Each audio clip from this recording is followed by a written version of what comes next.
Bishop, makasimbe. Triple kazuwai makadi baba. Aiwa tinosimba. Awa tutenda. Arise mabasa. Mabasa ari kufamba zvakanaka. Ari kufamba zvakanaka ndiwaya muri kuona. Ya tinotenda nekutibvumidza kupinda muno musejari menyu. Amen. Ya vazhinji vanongoita kunzwa nezvezita renyu. Ndoda kuti munyatsokonfema because ndakazoona vamwe vakuenda pasocial media vachizviti ndivo ana Chifumuro, ndivo imimi. Ngadawo kutizivisa here, kuzivisa mhuri yeZimbabwe kuti munombonza Bishop ani uye kuno kwatiri ndekupi? Inonzi Bishop Marimo. Kuno kwatiri kudomboshava. Chifumuro mazita angotaurwa nevanhu vanenge nickname. Ekuti vanhu vari kunakirwa nemafumurirwo ari kuitwa varoyi nekufamba kuita zvinhu mamisha matiri kupinda tichiita basa. Saka ndo mafambiro azviri kuita. Saka tinotenda nemafambiro amiri kuita basa. Ari kuitiswa basa pano. Mukuona munguva yamapinda pane hondo yanga ichiitika yemuri yanga ine munhu anga achipenga. Vanga vachiita noiza. Ndatoshambiwa kuti ndandiri kumotikari ndashaiwa kuti chii chachiitika. Vamwe vachiti munhu wemadrugs munhu wechii asi hatingati amai vanobvuta vanoshandisa madrugs ka. Ihondo dzine dzakavagara vanga vachitopenga. Asi mukacherechedza kuzobuda kwavaita vazobuda ari munhu yavo aratidza kuti adi apora pane mhepo yapfawo pari akutozvifambira ega akutoshamisika kuti chii chachiitika.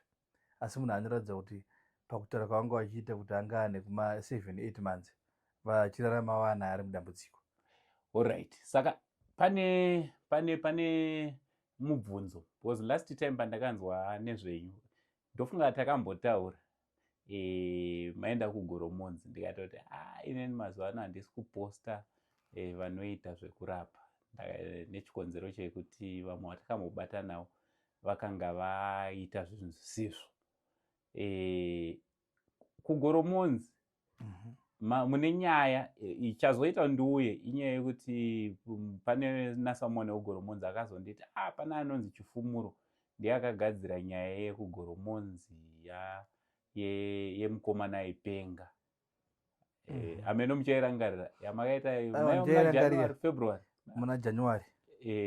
Ndichairangarira ndo nyaya yakabva yaita kuti vanhu vabva vati Chifumuro nekuti mumusha mune vanhu vaitonzi pakanzi paita dambudziko ndo vaitobva vafanda dambudziko racho kuti dambudziko ngaripere ngatiende tinobatsirwa.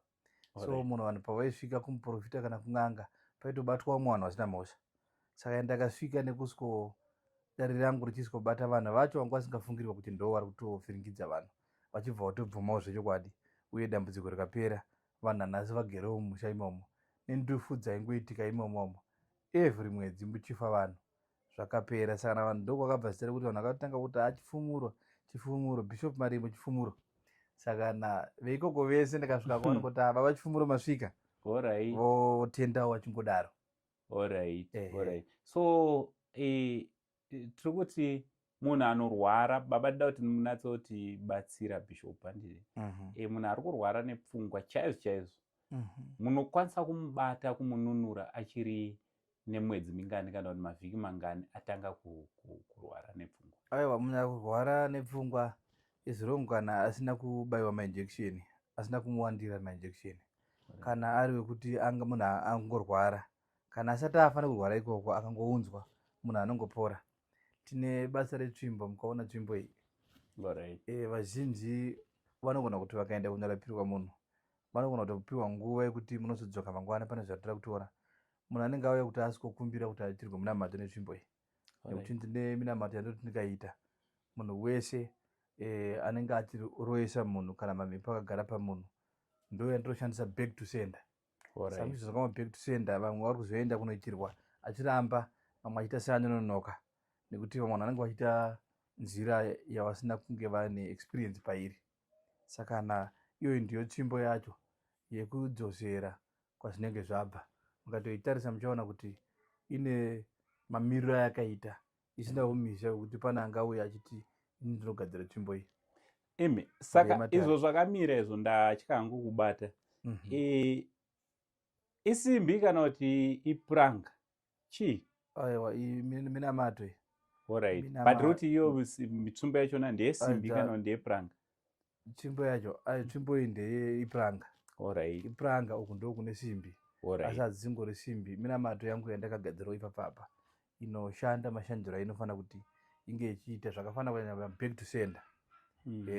Wese munhu anenge achirwisa vanhu kana kuti ngati wadzingiswa kubasa nemunhu, imba yako yaparadzwa nemunhu, kana kuti uri kungoshorwa ugara uchirwara nokuda kwemunhu, ini ndinobva ndaita back to sender. Kana munhu andifonera akandipa zita racho toita back to sender. Nedzimba futi tiri kusangana nevanhu vari kuchema nenyaya yedzimba kuti inini murume wangu asina kumira zvakanaka, kana kuti murume wangu akaenda tara kuti adzoke, mukadzi wangu akaenda tara kuti adzoke, nokuti vakadzi mudzimba umo vakuchitawo varume futi. Saka kana varume vacho vanouya kana kufona ogadzirirwa zvinhu zvofamba zvakanaka. Tine vanhu vanenge vashanda futi mari dzavo dzisiri kubuda.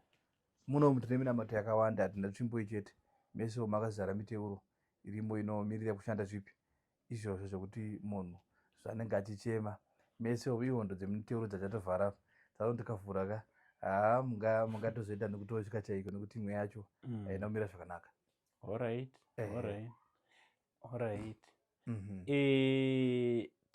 Tiri kunzwa zvakare kuti mune matare emisha amuri kufambira nekugadzira panapa, kozi misha mune zvinorema, mune vanhu vanenge vasingaziva kuti ko minyama iyi iri kubva nekupi, zvinofamba sei matare emisha iwayo? Uye pane mamwe echivanhu ekuti anenge achida chivanhu chaicho, imi munozosvika wereko?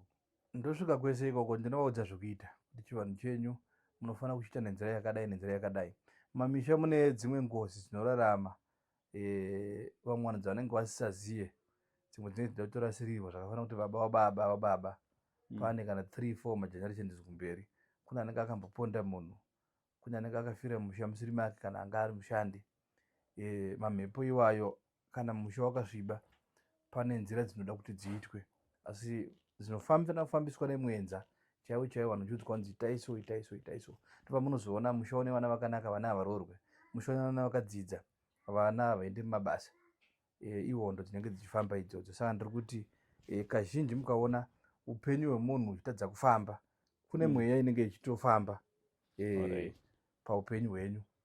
Saka kana zvinoda kuti munhu haufaniri kungogara, kazhinji kacho unofanira kumboita uchifamba uchienda kuna vanonamatira uchionekwa kuti ko sei zviri kumbodaro, nekuti upenyu hwemunhu unofanira kunge uchifamba huri hwakarerukawo. Alright. Kozotiwo kune vamwe vanenge vari kure baba. Kune vamwe vari kure, dambudziko raita vanhu yezvino nderekudyirwa mari, pasina chiri kufamba kwavari.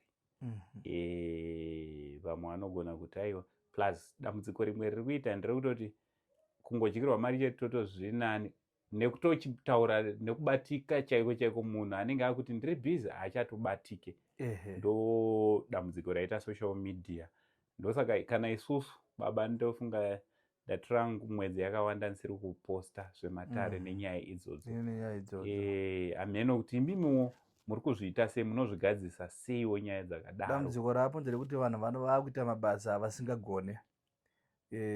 Kunyange ukaendera munhu live, munhu kana anga agara ari mbavha anenge ari mbavha, then ukaishanyira munhu kana anga achigona anoramba achingogona. Asi ini manje ndoitira pamusha wangu, tinoita zvimabasa anooneka, vanhu vese tiri kutozogadzirisira vamwe vanhu vanotaura kuti ndakatotorerwa zvakati, ndakanziita zvakati asi hazvina kuita, tobva tatogadzirisira munhu otora zvinhu zvemunhu zvaakutofamba zvaakutoita. Saka tiri kuti kana woita madambudziko bata munhu akaita seni panyaya dzako, angave murume kana mukadzi anetsa, kana kubasa kwanetsa, kana urwere hwanetsa, kana nezvimwewo zvauri kuda. Kana pangave pamba pada kugadzirwa, unofanira kuti utume vanhu vakaita seni tosvika tokugadzirira zvinhu zvako zvenge zvichifamba. Vanhu vari kuita zvokuda kushandisa mazita evanhu nekuti vanenge vachiziva kuti baba nhingi vane matestimony, regerai munhu wakadaro varume, vanhu shandisai mazita enyu. Ini munhu akandibata anangotaura neni direct, kana foni nemunhu ndotoipiwa ndiri kuti pane afona opiwa nguva dzekufona. Vanhu vekunze vese vanotaura neni pafoni, either vari kunana Germany kana kuJapan kana Russia kana nana England kunyange nana Australia, vanongondifonera votaura neni, ndinokurudzira video call. Ndoenda kurudzira video call, woona ini ndiri mudare. Kana ndichinge ndisiri mudare ndokudza kuti nguva dzakati ndiri mudare, ndimwe nguva ndinoona ndambobuda toshanda nyaya yako sekurequesta kwavaiita kunokwe 100% mufaro wako, zvinhu zvako zvinoti ngofambawo zvakanaka.